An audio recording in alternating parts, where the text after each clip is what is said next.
Hey y'all, TikTok world. I think this is our first time going live on TikTok. So for y'all, this is the first time. Welcome to A Good Steward. It's a place where we give our 2 cents about relationships. It's what we do here. We give our 2 cents. We appreciate your comments. We may respond if it's worth responding, but we don't respond to foolishness. But this is a place where we just give our 2 cents. Hey, Angie. Facebook, YouTube, Instagram, all of them. We just here. We here. We've been gone. We've been gone for 2 weeks. Building, restructuring, just doing life. So welcome one, welcome all. We thank y'all. We're a little early this time. We usually come on at 8, but we just a little early this time. But we here. I'm excited to be back. I'm excited to come back stronger than what we left. So our topic tonight is, what does your vows mean to you? Oh, he beat the drums too late. What do your vows mean to you? And this is for the the couples, and this is for those who are in relationships and you committed to each other. Don't stay committed for no 12 years. Don't stay committed. Come on, brother, what y'all do? I'm looking at your picture. She said, oh my God. Hey, Camille. Like, sister. Like, I'm talking about people who in committed relationships where you know that you're building and you're growing and you're moving to the next place. Like, what do your vows mean to you? Like, you're not staying single for 12,000 years. Your boyfriend cheated on you. So what's your decision? What you gonna do? So TikTok world, let me tell you. So we here. I am licensed to, well, you say duh, but you put it out there. So that means that, I deal with, because I'm licensed in therapy, right? A lot of times people cheat and they don't leave because they feel like it'll work out. So some people feel like it can stay together. I didn't cheat, but some people feel like I can forgive you and move forward. Some people feel like, okay, I can deal with cheating. It's not a deal breaker. So everybody's mentality in relationships aren't the same. Hey, Gail. It just depends. Oh my God, how you doing? Now, what I will say is, don't allow. Absolutely. Especially if you gave him a piece of you. If you give him a piece of you, sometimes it's hard to leave because it's still a piece of you. It's still there. And you, especially also when you've put in place plans and futures, you won't leave. You won't leave. You'll keep staying, and it'll keep on happening. But my topic is about your vows. What does your vows mean to you? Because a lot of times with your vows, it says for better or for worse, for sickness and in health, death do us part, right? A lot of times people change the vows. And I believe that a lot of times when the vows change, and you say for richer or for poor, for sickness and in health, like, if you've been boyfriend, girlfriend for 12 years and then now y'all get married and you want to change vows, for what? What's the point? You was with them when they wasn't doing right then. So what's going to make it change now that you have gotten to the place where y'all married? Ain't no different. There's no difference. Only thing changes now, you put vows in place. If you didn't keep the vows as a girlfriend, boyfriend, the vows ain't going to mean nothing when you get married. What you got to say? Right. And some people, like, I put up a post about this wedding and this is what made me, talk about this night, because I put up this post about this wedding, and apparently the way the wedding went, the pastor did counseling with them. So he got to the part where it said, the woman obey. And so she stopped. And she said, oh, we didn't talk about that. And the pastor's like, oh, yes, we did. We did talk about that. And then... But what does obey mean to you? Well, obey to me is not like a servant. It's not like, you do what I tell you to do. And if you don't, then, whatever. But see, me, I'm totally different, because I just feel like even though it's biblically based and that's the Bible, I just feel like, we just do it wrong. Yeah, we just go respect. It's just respect on both sides. Let's go back, because we talked about that before. So men need respect to know that they're loved. Women need touch, conversation to know that they're loved. And that's a lot of women. But I think, I ain't gonna say but, take away but, because but eliminates what I just said. Right. I'll say this. There are a lot of people that take out the word obey because that word is mishandled. Obey means submission. Submission doesn't mean that you're in control of my life. Right. Submission means I believe that I trust, I believe, I honor, and I respect that you have the ability to lead this family. Right. So now that I can do all of those, now I believe that I can walk beside you as you lead this family. Now, at any point, I feel like the leading can go off. Then I have to go back and I have to look, what's going on? Because I am the helper.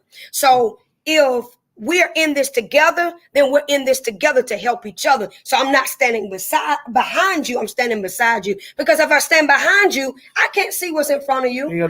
I can't see if something is in your way. I can't see if something is trying to trip you up. So a good man has a good woman. Right. So I have to stand beside you. So in the vows, my vows, I took personal. I took very dear to my heart. And why did I take them dear? Was because, hey, London, the reason I took it so dear was because, one, I respect who the father is in my life. Two, I respect you as a man of the house. And then 3, I respect myself. If I have no respect for myself, then I have no ability to have boundaries on where I am as a woman. Neither will I have respect for who you are as a man. But when you're talking about wedding vows, shouldn't you doesn't that, like, you should already know the person that you have?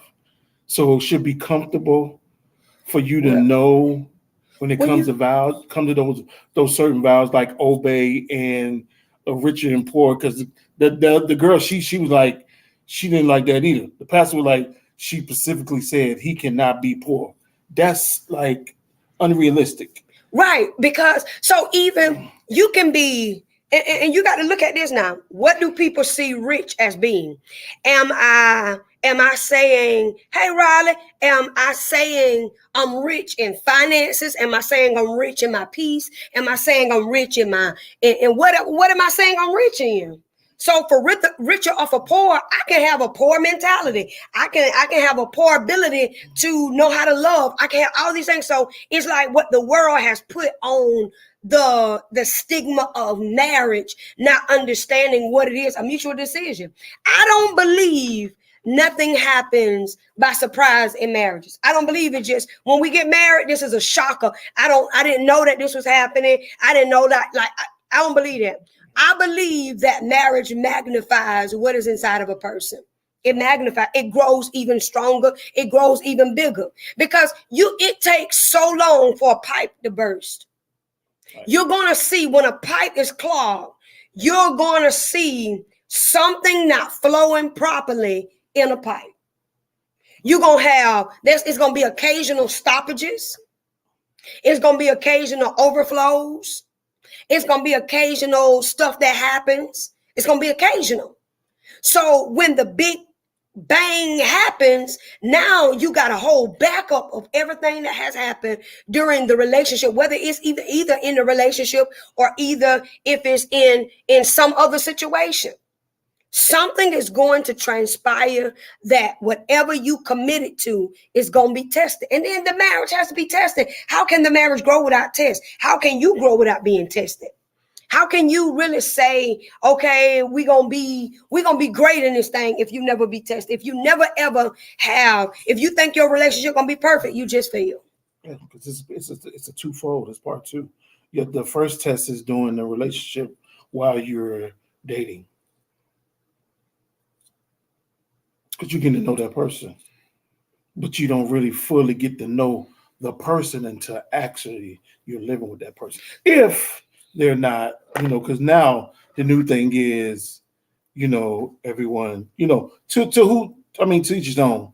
They live together first, and then while they're living together, then they, get engaged and they, go forth and get married. But I'm saying you should really know the person, um, know the ups and downs as you're dating, as you knowing, get to know that person, what that person likes, what what makes that person get upset, what's some of the things that person don't like, he don't like, she don't like. But you know Triggers. this, even with that, I believe this me, and this is a complete understanding of balance here. This is just for me. You must be whole, not complete when you're married. When you get into any relationship, you got to be whole. That's the only way you're going to understand vows. That's the only way. Because a vow is saying, I'm going to be this way at all times. Right. So if we in good or bad, I wrote a letter to my husband before I even met him. And everything in that letter is who he is. I wrote this letter more than 3 years ago. This was back in 2012, March 3rd, 2012. I wrote a letter. Didn't know I was going to marry this man because I was engaged prior to being married to him. And the man I was engaged to, he was married to another woman. But I didn't find out until one of his family members came up and told me that he didn't think I knew who he was. He told me he had no family in this area and all this. So I was like, I'm done. I'm good on this. So like a year after even dating him, I told him, look, don't fall in love with me, baby. I'm a whole heartbreaking case. I'm gonna break your heart. I'm telling you, that's what I'm gonna do. So the fact that you think you're finna stick around, no, you're finna get your heart broken. Cause I'm jacked up. I told him. But I had to take the time to do my own work. I had to take the time to review me. I had to take the time to review my mistakes. People who say that they love unconditional, you have to search their heart first. And the reason I say that is because a lot of times we say we love unconditional until somebody do something to us that hurt us in the past. Now we no longer love you. Now we no longer love you. Like I look at cheating. I look at the behavior patterns. I look at all these things, right? To figure out why do people act and respond the way they do. Most people act and respond the way they do is because that's the way their trauma ended up. That's the way they are. They ended up in some type of hurt, some type of brokenness, and this is their end result. So they love from the place that's in their heart. So if you develop a relationship, you must be whole. The person comes together to make you complete. So it has to be one whole here and one whole here, not 50-50. It has to be 100-100. Because if I'm 50-50, then that means that he has the ability to keep pricking in places that I'm not delivered from. And if I'm not with a person no more, well, I got to make him pay for this. If I got trust issues, I don't need to be with nobody. I need to deal with my own trust issues. If I got issues with not wanting to share, I don't need to talk about being married to nobody. Because you're going to have to share. You're going to have to compromise somewhere down the road. But where are you willing to compromise? I think no one like to compromise. And then, we're talking from a Christian-based type. Hey, but I don't know you who it is. have a lot of people that don't want to compromise. It's either their way or my way. And nine most of the time it's I hate to say, it's the women. The women want it this way or that way. You don't have many men that see. I have a problem with some of my friends, and I always say this. Some of my friends used to be like, man, my wife better have my food ready done when I get home or whatever. But both of y'all have worked all day. But if she comes home and she's like, I'm tired or whatever, I'm like, okay, babe, let's go out. Oh yeah, last night I didn't cook. Yeah, and I fence for myself. It's okay. I didn't cook anything. But I fence for myself. But it's gonna be days like that. Why is that an issue? Good to see you. Why is it that she has to always do? Now if I could really cook, man, I'll cook. And she won't have to cook. We'll split it.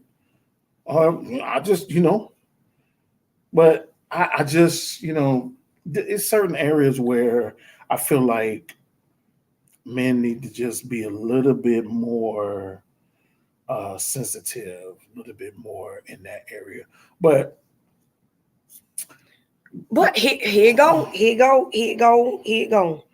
Women have a list of 9,452,222,000 trillion zillion list. Like, you got a list for everything. Like, the list is long, right? So it's always a list. A woman always has a list of what they want.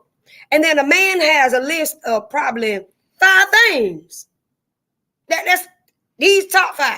This all up right here. I work with the rich. Just give me these 5. And a lot of times, a woman have this long list. She has this long list because of her brokenness. So she end up pushing the one who has the 5 on the list. She'll push him aside, not knowing that this person has the ability to help you through your brokenness. But because the 5 is too much, his 5 is your number 1 million. Your top 2 ain't mean nothing. So here it is where he's like, I'm trying to show you that I really got what you want, but I can't give it to you because what I want to give ain't what you willing to have at number 1. And it sometimes we look at it from a different angle. So, and then we'll say we want it, but are you prepared for what you really requesting? Hey, Kristen, are you prepared for what you really cut out, what you really saying? Are you really prepared for it? Because a lot of times we want it, but we want it from a place of our own brokenness, our own emptiness, our own rejection. We want it at that time. So we want a fulfillment from that very place simply because we want to be filled in that very moment. So you have to make up in your mind, like, what do I want? And am I prepared for what I want? Because, and that's even like, not even just in relationship, that's even in life. Right. That's even in life. So when your vows come, you'll look at them more serious, but you got to have vows with yourself. So before I was able to respect him or even see him in a place of respect, I had to respect me. So I can't ask him to do something I'm not doing for myself. Can't do it. If I'm not respecting me, how do I expect you to respect me? How am I expecting you to do something for me that I ain't doing for myself? So I'm this old, easy, cool over kid, right? I'm good. I done had the best of life, and I had the best of both worlds. But I had to. So I tell him, look, I'm just simple. You don't have to do all of that. You don't have to. Louis Vuitton and whoever name brand red by all that. I done had that. So I tell him, you don't have. Look, don't be out here stressing yourself trying to get me that. You just bring me some roses. Look. You got me. You just love me. You got me. You pray for me. You got me. So when you get to that place, then you're at a place where I fulfilled my happiness. I'm ready to be in a joyful place. What does that mean? Joyful is eternal. Joyful is a forever place. So I'm not just sitting here wanting to be happy, because happiness can change at any moment. Happiness can change. Whatever state you're in, you can be happy or you can be sad. It's What's up, Daryl? It's either way. Oh. So if he ain't taking the trash out today, it can throw me off. If he ain't, that's how happiness works. But when you find happiness within yourself, when you say, oh, he ain't buy me the bag that I want, or he ain't buy me the luggage set that I want, he ain't buy me this, like all this stuff, right? If he don't do this for me, then he don't show me, he ain't doing. So I'm at a place where I'm at peace with who I am. I'm at peace with what I've gone through in life. I'm at peace with the development that I've endured, the suffering that I've endured, even the suffering that I went through. Now, the question that we get asked all the time is, how do we balance ministry? And because I operate in ministry and he's not really in ministry, right? So a lot of people, they like, how you do that? Our vows are still the same because we serve the same God, right? So here it is. Here it is where we do this thing together. It's a partnership. So he understands what's upon my life. And what he told me was, in the beginning, I fell in love with Caleb. The prophet is my gift. So when he understands that the prophet is his gift, when we get home, he don't get the prophet. Now, if we going through something, he gonna get what it is. He gonna get what he gonna get the prophet me. But in the interval that we don't, I still gotta live a life of being a wife.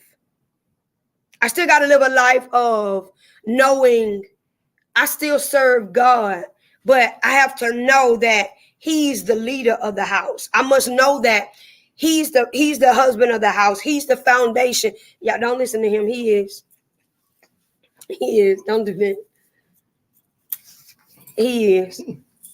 And that's how we build our house. He's the leader. When we have issues out of the children, we talk to the children, not just one. It's us. She get the last say so. It is now when it comes to discipline, it's on both. I'm more so the disciplinarian. He's the. I pray. You look at it from this plate. Look at it like this. Not all the time. That's all the time. All the time. If one of them going through something, he gonna be the soft one to say, come here. That's him. You gotta talk to him. I do, and I am compassionate with them, but there are times where they need to, cause I got two younger and two older. So it's like you got to kick them in the chest sometimes and show them what life is about. Because if you don't teach them life and then you don't let life beat them up, and I'm always the cloud for them, then guess what? You gonna always depend on me. I want you to depend on God, and I want you to depend on what it is that that we've taught you. Like we've instilled some things into you. Go back to what we gave you. We gave you the book for it. Review the book, review the answers, and there you go. So what you got to say, sir? Balance is necessary, sir. You're right. Well, I have a lot of girls, so it's funny that we talk about lists because my oldest daughter, she has a list. And I tell her, hold on before you say that. So we had a conversation with she in college. We had a conversation with her, and I just shoot straight to the hip. I just make her think. That's all. Just make her think about what she wants. That's it. And if she develop a new relationship, then we just have a conversation. I just want to know, like, who you with? Like, what's going on? Yeah. And I didn't even want to know who she was with. But when she gave me the backdrop of it, I said, he ought to leave him alone. I do. Leave him alone. No, she just told me how old he was. I said, leave him alone. No, leave him alone. Cut him loose right now. I said, he don't want, no, you can't be with him. I'm telling you not, leave him alone. He gonna break your heart even worse, right? So we go on, whatever. I told her, I said, what are your 5 top things at the age you're at? What are your 5 top priorities? She said her peace of mind, her relationship, and I don't forgot the other 3. School. Oh, it was her mental, school, then relationship, then something else, some other 2. So I asked her, what do you want in a relationship? But first, before I asked her that, I said, who are you? And she was like, Mom, no. Like, what you mean? You got to ask Dad? I said, yeah. Because if you don't know who you are, you'll go for anybody else's identity that they put on you. So who are you? Because who you are have morals. So who are you? So a lot of times our girls will fall for what somebody ever told them. So I told her, give me 5. Give me 5 things that your identity, but you're going to have to take relationships off. And I asked her, what did you want in a relationship? And she couldn't answer me. So I told her, don't tell me you're ready for a relationship. Not right now. Wait a minute. Get yourself together. Then come back and let's talk about a relationship. But right now, you just need to be friends with people because you have other priorities. And this ain't number 1. This number 3. So that means the other 2 were more important because you would have said this one was first. So that means you got to come back to this one because you can't handle this one if you don't have a stable mind, if you ain't focusing on school. So you can't build a relationship if you ain't focused on the first 2. Go ahead. Some and some of them, I always tell my girls, I always teach my girls, if you don't respect yourself, no one else will respect you. And it's all about respect. For that person to even ask her or try to, clearly he has no respect for her. He has no respect. At that age, you have no respect. So I told her, I was like, well, listen, that's not going to work. You actually saving his life by telling him no. So I feel like some of our children are trying to learn. They're learning from social media. They're learning from relationship from what they watch on TV or whatever. Most of them does not learn from inside the house, which that's where it should be. You should be learning from your parents, whether if it's a divorce or not. You look at everything that you've seen. Did your dad ever hit your mom? Did your dad ever call your mom out your name? Did your dad ever disrespect her in a way? Or did your mom ever do that? Them are things that you look at. Everything else that may have caused a divorce or whatever, that's none of your business.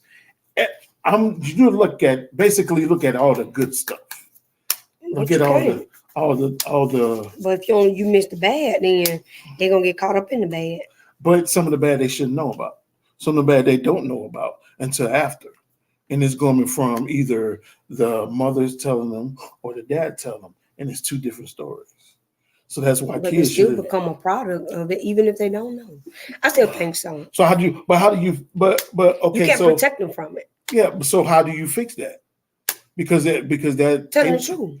But yeah, but you telling the truth for one side though.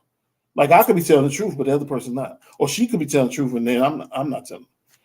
Well, so it's like that's where I think that's where they start getting the love and the idea of let me go on social media, let me watch, let me tell because like my daughter, she tells her friends about me, and I just found out the other day some of them they like me.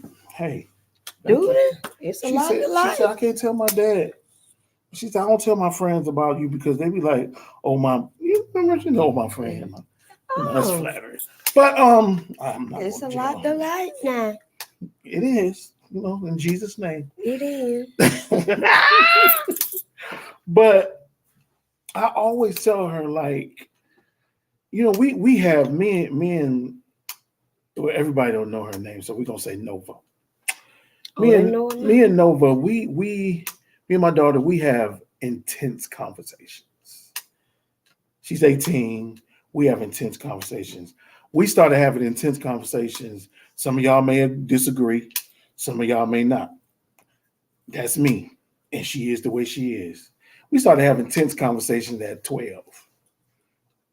I started telling her what the deal was. I just had a conversation. I don't mean to cut you off. I just had a conversation with two men, right? One of them, he was getting ready to turn 40, and the other one is 36. The one 36, he has two daughters. He was like, and because I asked him this question, I asked the two other men these questions, right? So I said, what age? Because my daughter is 13. Like, what age should I talk about? Like sex to her. What age should I bring this up, this commitment thing to her or whatever? He was like, do she watch social media? I said, yeah. He said, is she on YouTube? I said, yeah. He said, I talk to her now. He said, I'm going to tell you why. He said, because I started having sex when I was in 8th grade. He said, so if you don't teach her, the world going to teach her what it is. The world going to talk to her about what she's supposed, and the world will choose for you what you want. So if you don't explain to her what it is right here, then she going to go on YouTube, and she going to go on TikTok, and she going to go on Instagram, and she going to do all these, and she going to figure it out herself. Now, the kicker is, even though I teach her, she still has the ability. She's like, Krista, she taught her children at 10. Even though you teach them, they still have a thing that's called influence. And whatever their influence, because most of our kids, even us, we didn't listen to what our parents said. Yep. They told us what was right. We still did what we wanted to do, no matter what was right, what was wrong. I was the type of child that I had to touch the water to know it was wet. I didn't believe it was wet. My mama could have told me, don't touch that water. It's wet. Don't put your hand up there. Guess what? I need to know. I see the water running, but let me touch it. That was the only way. So if you don't help your kids to understand what it is, and even when I told my daughter, look, when them boys, because my daughter is well proportioned. All of them. They relatively nice. Yeah. And if you don't, listen. I asked my daughter, my 13-year-old, I said, look, you having sex? She was like, Mama, I'm just asking. I just want to know. So I need to know how to protect you. I need to know what we need to do. I said, do you feel uncomfortable talking about this with me? She said, yes, please. I said, but look, let me tell you this. If you can't talk about this to nobody else, talk about it to me. Open up to me so that I'll be able to help you when you have a crunch time. And I'll be able to communicate and articulate what's going on. I need you to be able to like we have some attention. What I need you to know, I need you to know. I need you to know. I need you to know what it look like. I need to know everything because it's just so even the cartoons are teaching our children stuff. So I can only protect us so far. Because them kids at the school, I mean, I tell all the time, baby, don't hurt the light. I like somebody for years. All my life, I like somebody. And my mama told me, it don't hurt the light. So I tell her the same, it don't hurt the light nobody. It don't hurt the light nobody. I want you to like people.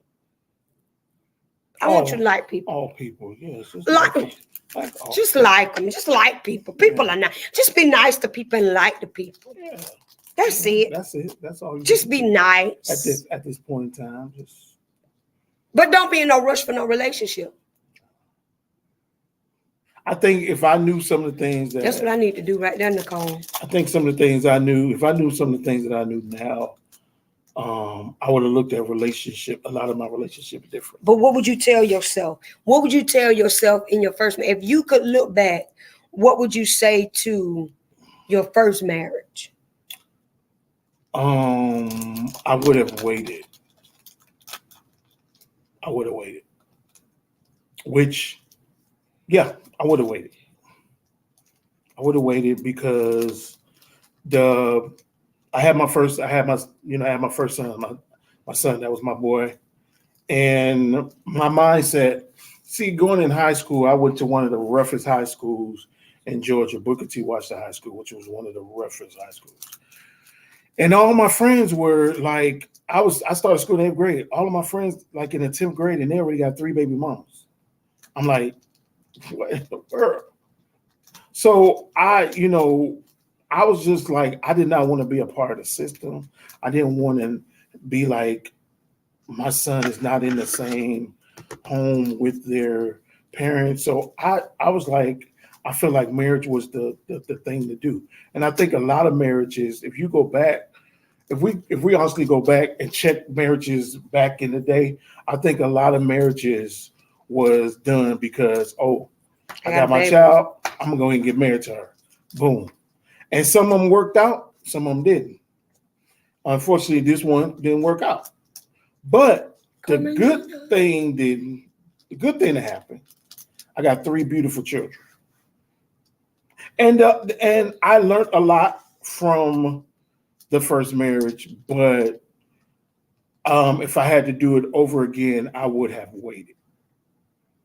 I would have waited. But being in the marriage, what I would have did differently on my end, just talk about me, on my end, I would have been more, I would have communicated more. I would have communicated more. I would have asked questions more. If things wasn't being told to me, I would have been asking questions more. But then that goes along with being young. I got married at 21. She was 19. And then from there, I was on the road. So it was a lot in there. But yeah, I think that's what I would do. I would have waited. I would have waited and just dealt with it and just made sure that I took care of my son. And, if it was meant to be for us to get married, then we would have got married. But I look back and I'm like, man, I got 3 beautiful children. Was that destined to happen? Yeah, because nothing in life happens by coincidence. That's why I'm glad I married the man that I married. I'm glad I divorced the man I divorced. I'm glad I went through what I went through. I'm glad I was engaged again. I'm glad I married you. I'm glad I went through the whole process, right? Period. And one of the reasons why I'm glad that I went through the whole process is because it built me for this moment.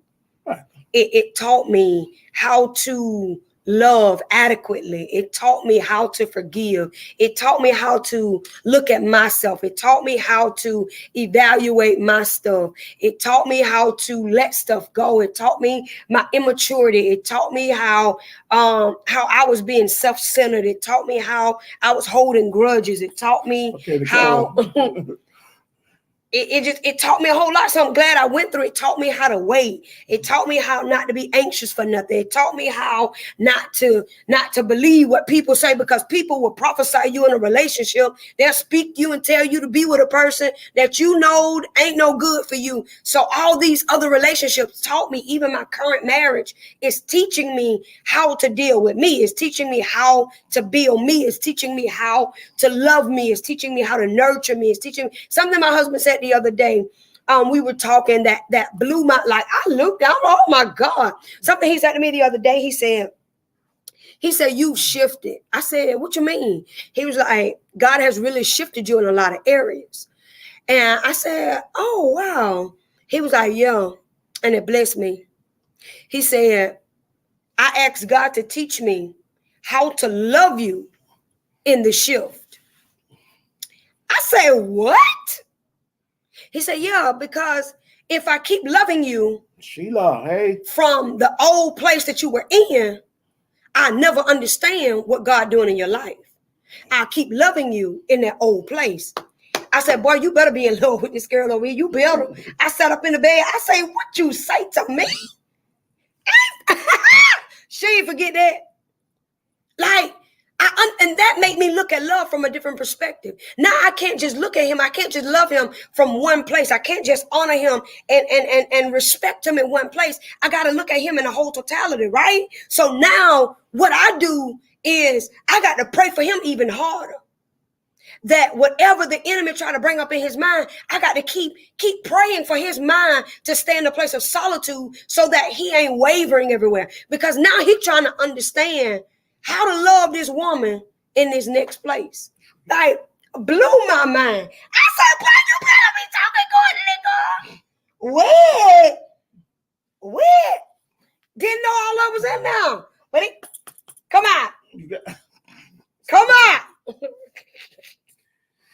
gotta know. You gotta know who you married. Especially when I'm talking about ministry now. So if if you're not in that, I'm talking about guys gotta know who you married. Like that ain't just one side. That's both sides. yeah. I guess you. I'm sorry. I'm sorry. But for me, I never going back. I never thought I would be with a pastor or a traveling evangelist, a doctor, a therapist. Like she has all of those things degrees that she has. So I never thought like I would be with someone like that. But my game had to step up. She didn't ask me though. I just took the initiative that, there's things I posted the other day, there's things that the way she loves me is pouring out of me, things that I've never knew that I had. Like, you just gotta be low right, buddy. Come on, Teddy. And I ain't talking about Teddy Pendergrass. I'm talking about Teddy Bear. So, it's like you gotta, know. You gotta know. And I always talk about saying stay in your lane. I stay in my lane, but now I'm feeling that I can't. Sometimes I can't stay in my lane. Sometimes. Now explain stay in your lane. That means he be trying to stay quiet with stuff. Well, yeah. Sometimes I whenever she goes out, I have to observe the room. I have to watch the room. I'm watching the room in a security way. I'm watching the room in a spiritual way, in both ways. So now, even though I'm watching because I told her the other day, my friend was talking about he does bodyguard. He's been doing bodyguard all his life. And when we was on the road, he was doing bodyguard. So he told me as he followed the ministry and he was following her on live, he said, Punch, he said, you're going to have to, y'all going to have to get some security after a while. So I mentioned it to her and she was like, really? Like, you think people are crazy. People are jealous. They can get jealous. Or they can just be like, I just want to start some trouble. So I'm watching as well as praying because there's always people praying against her wherever we go. There's always challenges that she has to, last 2 weeks ago was like, woo, I told her that she was in a whole nother dimension. Her preaching was in a whole nother dimension. Like she's not going back to the old Kayla after last Friday. It's like she's in a whole another dimension. She didn't remember nothing. She was so weak. So, and then it was crazy. We go home and then she gets attacked. She's so stupid. Then she gets attacked in her sleep. That's how serious I have to keep prayed up for her because while I'm praying, people praying against her. So that's why I have to keep myself connected. I was praying the other day and I asked God, and I really didn't, because she did the same thing. But I said, God, not quite like what she said, but I said, God, show me things that I'm normally not seeing. And I said, did I just ask for that? Right. But because I have these crazy dreams, and I tell her about it, I have these crazy dreams, and I always have to get up and just be like, devil, I know that's a lie. I know you just, whatever, trying to check. But, I just, try to stay where I need to be. But I just want to, now I'm just staying and hey, Mother Roberts. Now I'm just trying to just stay in lane and just stay connected. I mean, I'm to the place we say about this. We were talking about this the other day too about the vows. We said this the other day. I told him, I don't know, I probably wasn't talking to him, I probably was in a session. I probably was in the session. So, Oh, you were talking. I said this. There is a place. All of those. He's just speaking to me. So, there is a place in the relationship where you have to have more fear of God than you do of your own desires. That's one. The other place is sometimes, and this was me, sometimes we'll tell God we're ready for something that we haven't prayed for, that we haven't been processed for. Then we'll want it, and we'll treat people that we're in relationship with like the brokenness of other people. So the Lord had been dealing with my heart on how I treat him. So he basically, like the Holy Spirit was basically saying, I need to check my heart when I deal with him. So I don't go to the Holy. If I want him to do something, I'm going to say, all right, Holy Ghost, get him. That's all I'm going to say. And the Holy Ghost going to get him. But I have to be in right standings with someone. I tell the Holy Ghost, look, whatever he doing, don't block my blessing. Get him. Get him for it. Don't get me. Whatever you finna start doing, don't stop doing it for me. Just hold him up until he say yes. Don't hold me up. Hold him. So I've learned, like, we treat our family like our exes.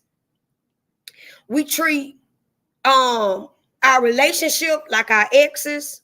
We treat so many things like the stuff that has broken us. Like, we stop trusting in order to have a good relationship. Like love is what conquers everything, right? So if I really, really want to be loved in this type of way, right? Because it's all different type of ways. So if I want to be loved in this type of way, I got to love my individual place before I can invite him in, because what I'm going to invite him into is some junk. I mean, come on, Alan, yeah. So I invite him to my brokenness. So I done gave him an invite to my brokenness. And then the very moment that he do a trigger to my brokenness, he like, wait, what's going on? Well, I didn't introduce him to my brokenness. I just brought him in. So we treat our brothers like that. We treat our sisters like that. We treat our cousins like that. We treat everybody because we feel like somebody broke us and we were vulnerable. So now everybody around us has to suffer because we refuse to give up our walls, right? So love is trust, and trust is love. Think about this now. You're not going to love somebody or something you don't trust. Love ain't something you see. It's an action word. So how am I going to give my heart to somebody I don't trust? Now, tell me this. Look at this. Look at this. Look at this right here. Alan say sorry. So, Alan, how your wife doing? Not Bob. So look at this.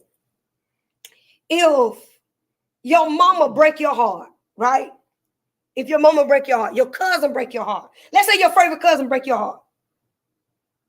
When y'all were younger. Y'all grew up and y'all got past it. Let's say y'all 3, 4, 5, 6, 7, right? Now, I'm gonna even go past that because you remember stuff really when you like 14, 15, 16. You carried it on, right? So let's say that same hurt is still there. You're more easy to forgive that cousin because we cousins. And I miss when we used to talk. I miss when we used to hang out. Now, look at this. What if a man or a woman broke your heart and did the same thing that your cousin did? Why am I giving you more leniency because you my cousin versus you on the side? Forgiveness is forgiveness. Whatever mirror that you're looking at it in. So I'm going to forgive my cousin, but because this person over here hurt me, I can't forgive him. So now we get into a relationship 20-something years later, And we still dealing with the mistrust because there was a mishandle with your heart, but it was the same mishandle. So why is it that I can forgive them, but I can't forgive them? So now you have measures on your love. Now you can't say you love unconditionally because you love with conditions. It just depends on the person that hurt you. So you'll carry the same hurt over into a relationship. So if mama hurt you, you'll carry that over into your relationship. So now here's your relationship. You like, that's just my mama. But you're trying to figure out, why don't I allow this person to touch me in this way? If your daddy molested you or somebody molested you and you aren't healed, then you will, the person, the man that you end up with, you'll end up hindering him from loving you wholly because you still thinking about the man and the trauma. So it's conditioned in your mind how you perceive love, how you can receive it, what loves look like. Love to you looks broken. It doesn't look genuine. So the very moment that somebody comes in to try to love you for real, it's contaminated. You look at them with a hidden agenda, like, how can I do this? So you give them a vow, and that's why you can alter the vows for better or for worse. So that means when you get to be worse, I can't love you. Because the last time worse showed up, worse broke me. The last time worse showed up in my face, it beat me. Last time worse showed up. So I can honestly say for better or for worse, for sickness and in health. Because how am I going to really know who the Father is if I don't ever experience you right here? Because your relationship should mirror your intimacy with the Father. Your marriage should mirror how you deal with the Father. That's how you deal with your spouse. That's how you deal with them. If you're inconsistent with them, if inconsistent with God, you're going to be inconsistent with your spouse. If you don't pray with God, you ain't going to pray to God. Whoever you spend most of your time with and to, that's what's going to happen to you. Whatever. If you spend most of your time eating, get what? That's going to be it. That's what's going to be your heart's desire. Whatever you choose to spend most of your time, that's the place where you're going to feed more. Oh, he okay with this? Sometimes I even have to stop. Like, I shut my phone down at 10. I try not to answer my phone. When I say try not to, like, it got to be a dire need that I'm answering the phone during after 10 o'clock. Because, and I mean, it has to be a very emergency. Because after that, now I have to have respect for my marriage. And if I don't have respect for my marriage, I can't expect other people to have respect about my marriage. So I set boundaries. Hey, I'll call you tomorrow. Or I just won't answer, and then I call back next day. Hey, I got a message from you, or you call me, but I don't talk after this time. And I try to keep that going because if I don't, my phone will never stop ringing. And this thing here it's a jukebox. You hear me? This thing is a juke. My mother-in-law told me the other day. She was like, "Oh, Kayla, that phone always ringing. You always talking to somebody." I say, "Yes, mother, yes." But after 10 o'clock, that's it. Because I put boundaries on my relationship. Usually, before now, I didn't have boundaries because I didn't know what they were. So I was telling people to respect me, but I didn't know how to respect myself. Oh, don't do that. Well, I did it to myself. So we tell people, don't talk to me like that. But you can talk to people like that. Don't handle me like that, but you can handle people like that. That's what we do. And not just in your house. You got to think about how you handle people that go off on you. You got to think about how you handle people who don't like you. You got to think about how you handle people who just misuse you. You got to think about that. I just look at everything from a heart posture. When you respond, 95 to 99% of the time is what's on your heart. And you got to tell people, I don't give you permission to handle me that way. That's when you're free. That's when you know who you is. You hear me? That's when you know that you know that you know that you know. I love you, but I just don't give you that permission to talk to me like that. I don't. You got something to say? I mean, that was well put. Like, communication and trust is like Them are the key things, and sometimes when you're doing things like that, you're holding up your blessing.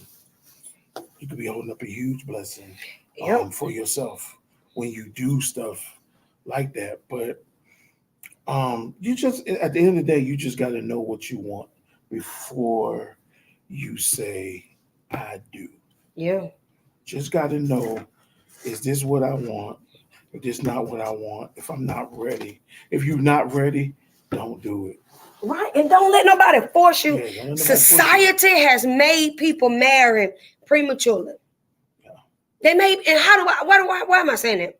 Because hey, you got this whole thing in your mind. By the time I turn 30, I need to be married. Or by the time I turn 25, I need to be married. By the time I turn 30, I need to have at least one child. And then by the time I turn 35, I need to have two. And by the time I turn 40, I need to have it. By the time I turn 45, I need to have. By the time I turn 50, like you got it all fixed together, and you don't even know how it's gonna turn out. You don't even know how it's gonna turn out. So now when people they pressure you to get married, then they pressure you to having kids, and you still like, this ain't even a person. Well, my first marriage, I married at 22 and he was 24. I didn't know, I was just fresh from being healed from prostitution. So I was bought out of the streets, but my mind went out of the streets. So just because I wasn't present in the streets, that means that my mind went there. So how could I surrender to a man? How can I submit to a man when my mind is still in the streets? My mind was still lusting after other men. My mind was still going after what I thought could be better than the man that I had. Did I settle right here? I can get something else. I mean, I thought I was the ice on the ice cream. I thought I was the honey in the honeycomb. Oh, if God created anything else, you won't see it till you see him. That's what I thought. So I went through this process of this built arrogancy because I was so broken. So I used that to define who I was. So here was a moment where I caused him to deal with my brokenness as well as I broke him. So here it is.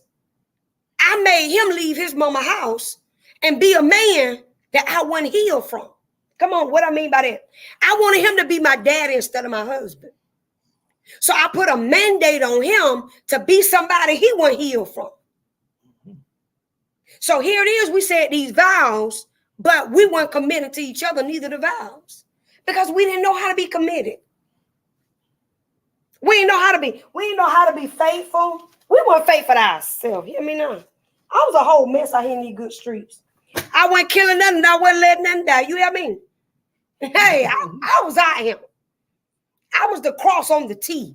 I was the I, the dot in the I. Hear me? I was the curve in the P. I was all the alphabets, but I was a jacked up mess. And I thought that I was untouchable until I was brought down.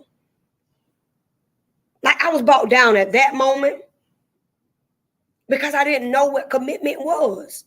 I was more committed to the streets than I was my own marriage at the time.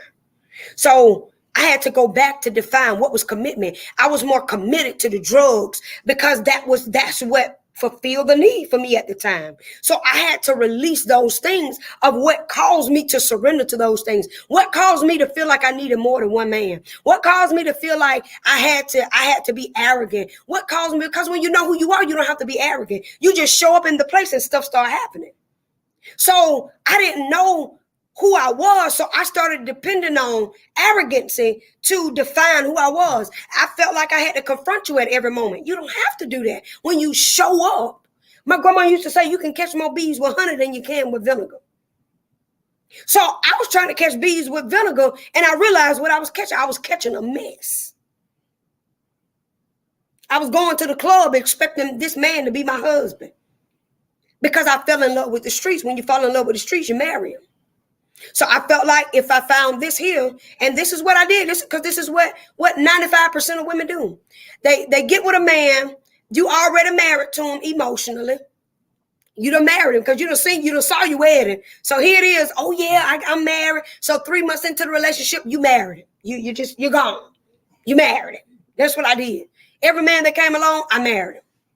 So after I married him emotionally, mother, after I married him emotionally, now I've committed to this man. So here it is. I'm dealing with this man that I met at the club and the man that I got at the house. That's what we do.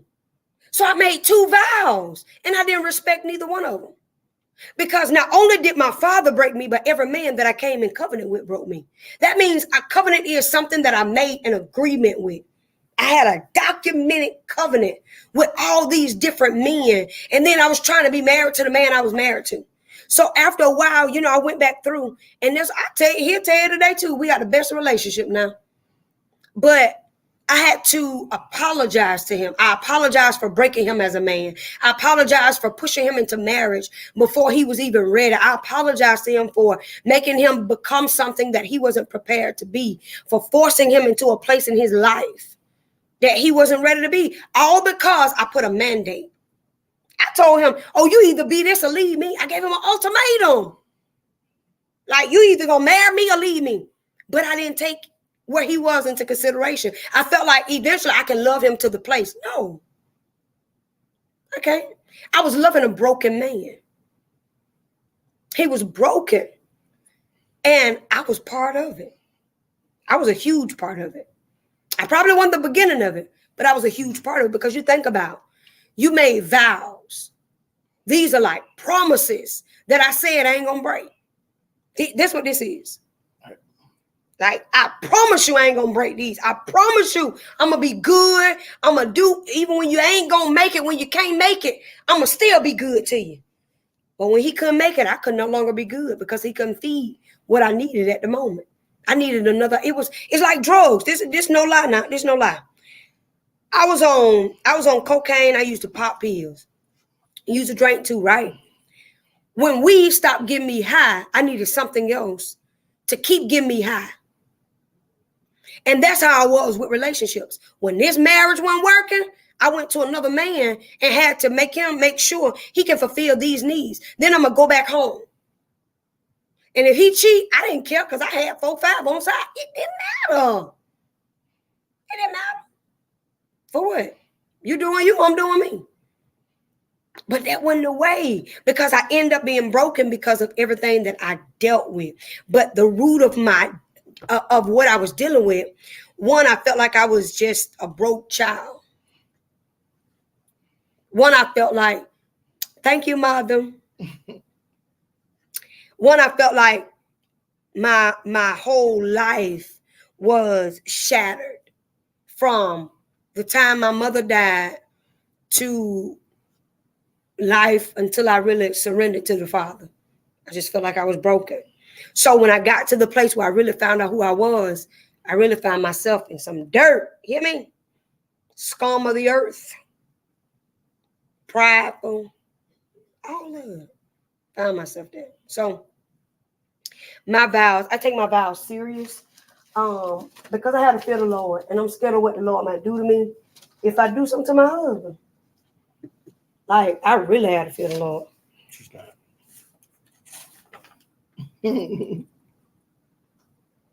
So it's like this, y'all. Vows. Our topic tonight was vows, and again, if you're not ready, it's okay. Yeah, don't push Take yourself. your time. Don't push yourself. And then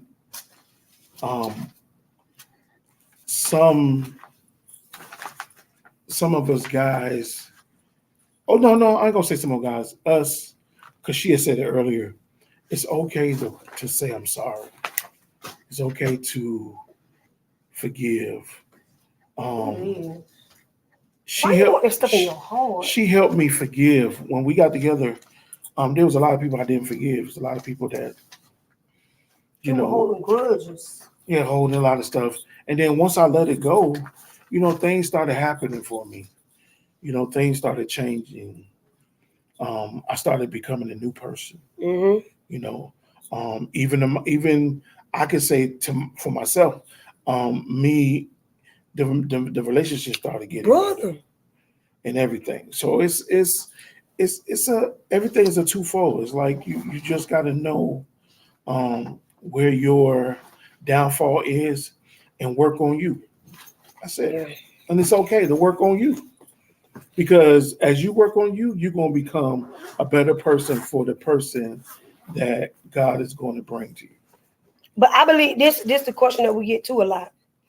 The question we get a lot is, how you know the person is the one for you? How you know that's the one for you? Let me tell you. Oh, you gonna know.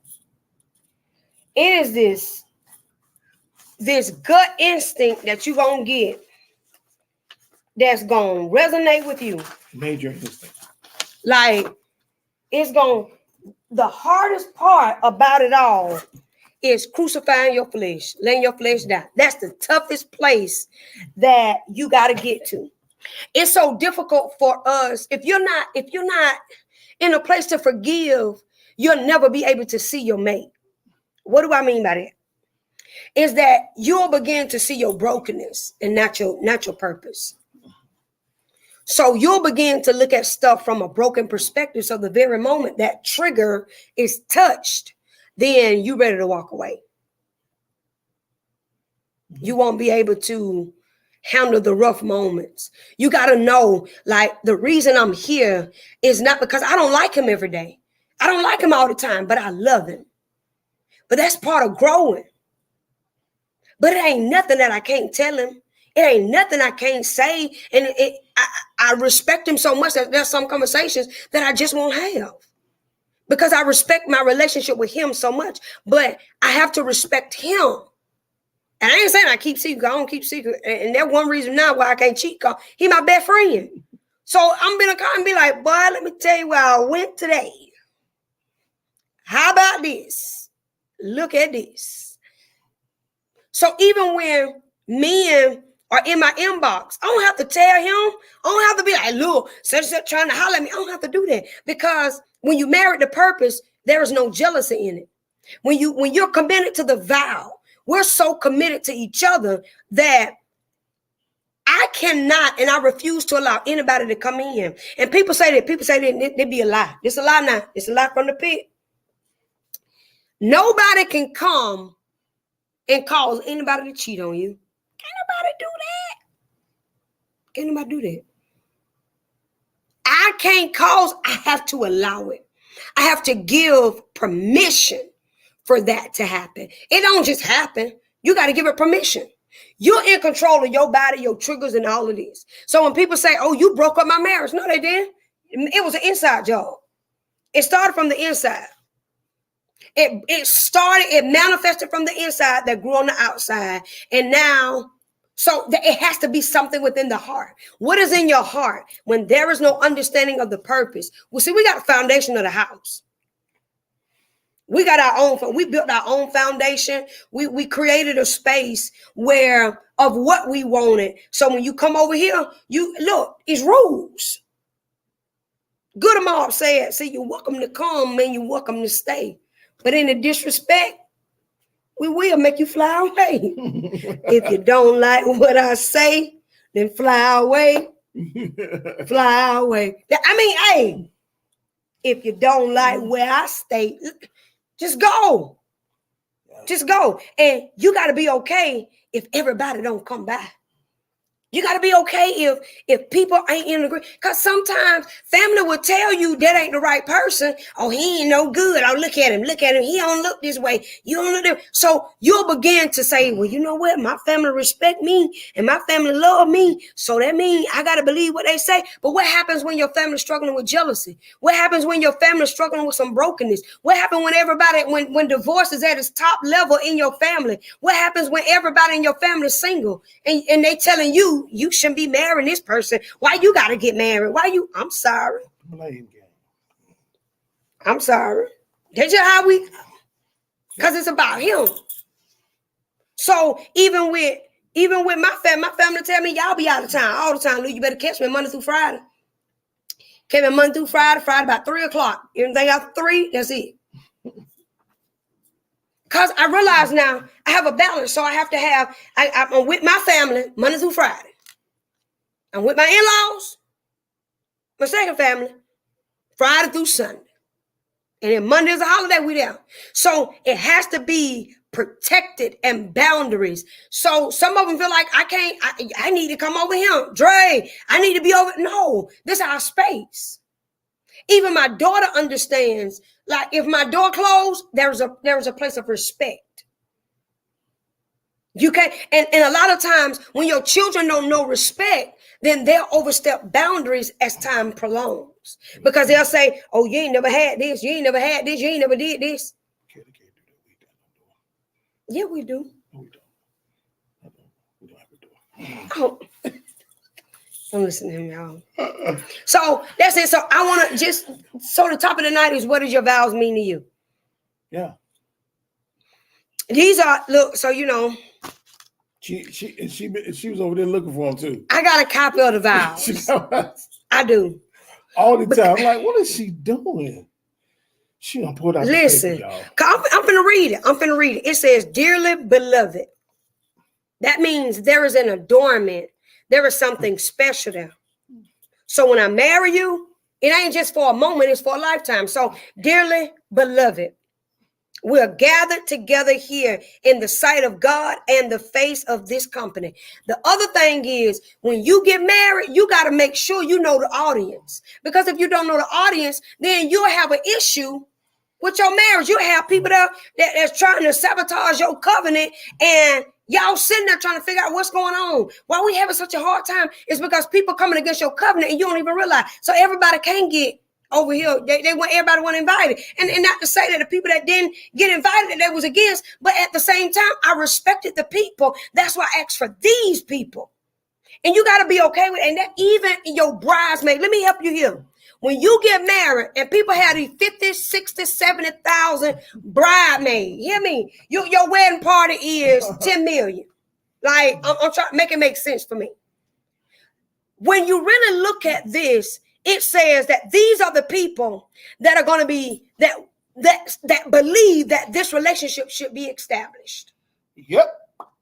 And the very moment that we begin to go through something, we should be able to call the bridesmaids, the groomsmen, and even the best man and the maid and matron of honor. They're supposed to hold us accountable to the place that we say is our covenant. They're supposed to be in agreement. So now we got people in our wedding that ain't even in an agreement with the wedding. One jealous, one don't like me, and then she feel like she really want to sleep with it. She feel like it, and they got all these words to say, and I'm trying to figure out why you smiling in my face. Okay, so how did we fix that?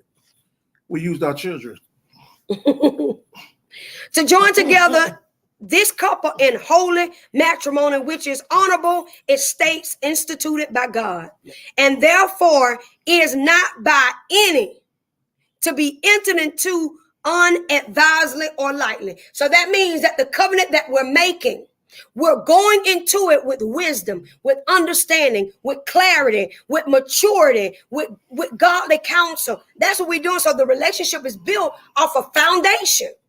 So we already got a foundation. Here's what the vows is right here. Here's what it is. If it is still your desire to be united in marriage, join your right hand. Because the right hand is the hand of power. The left hand is the hand of covenant. So here it is. Before you can say I do, they want to know. So I just gave you the instructions of what you got to, what is instituted. I gave you the instructions, right? Dearly beloved, we're gathered here today in the sight of God and the face of this company to join together this company, and holy. That means a sacred and set apart. Ooh, I feel the Lord on it. Holy and set apart. I ain't gonna preach it, but I'm gonna go through it. Which is an honorable estate instituted by God. That means, why am I going to marry somebody that is not instituted by God? And therefore, now, and then when you say what is instituted by God, then you got to go back and ask God, is this the person you chose for me? Is this the person that we have that has been chosen and designed for my purpose? Not that God chose, but is this the person that has been chosen? Because he said when a man found a wife, not when God find you a wife. When a man finds a wife, he finds a good thing. So he's looking for purpose. Father, is this the purpose that you created for me? Now I can ask the Father for instructions and guidance, which is the gift of discernment. We ain't going there though. I'm just saying how marriage works. We just walking. Then it go forth when you take the right hand. I ain't gonna go through that tonight, but that's a whole sermon. This a whole implementation of your life and how you looking at marriage, how you see marriage, how it's developed, how it's built, how this thing should be founded. You found the way you want to find it. If you believe what you love and is love, then hey, who am I to change you? Who am I to give you something different? No.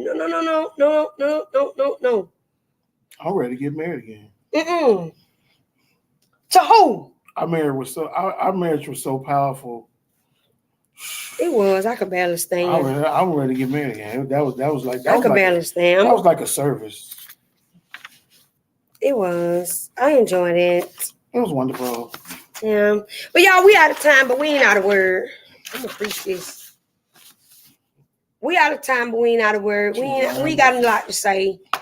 I'm gonna teach this one day. She gonna teach it. She is. This covenant. I'm gonna teach this whole sermon. I'm gonna teach it. So y'all look, we done. I love y'all. We'll catch y'all on the flip side. TikTok, Instagram, Facebook, on YouTube. All y'all. We out here. Oh yeah, come holler at your girl in Mississippi. Come holler at your girl in Mississippi. All right, sister. I'll be in Mississippi Friday and Saturday doing a conference. I'm excited about it. And I'm excited about our couples retreat that we're doing next weekend. I'm so excited about that. Woo, so excited. We have some games up our sleeve, but I'm excited about the whole thing. I'm excited about just meeting new couples. I'm excited about the building of this new place that we're in. I'm just excited about it.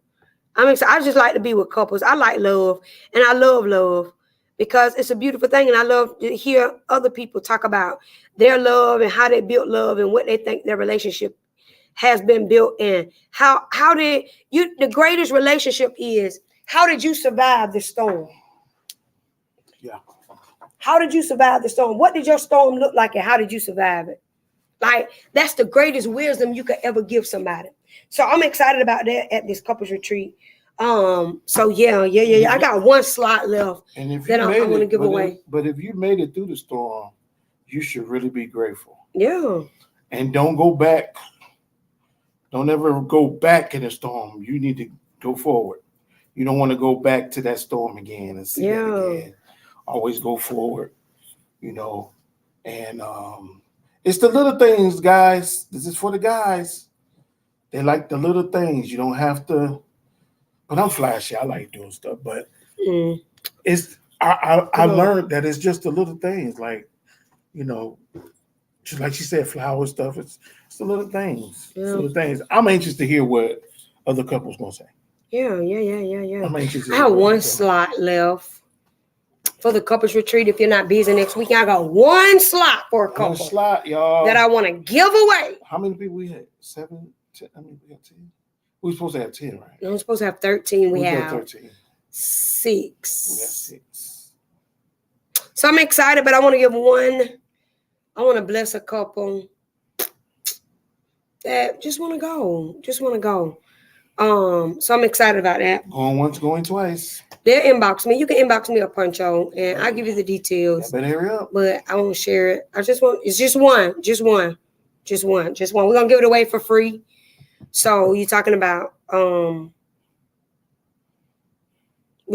gonna pay for it. We're gonna pay for it. It'll come out of our pocket, not Jones. But we just want to bless a couple. So look, we'll catch y'all next week, 8 o'clock on the flip side, same time, same place, right? Deuces.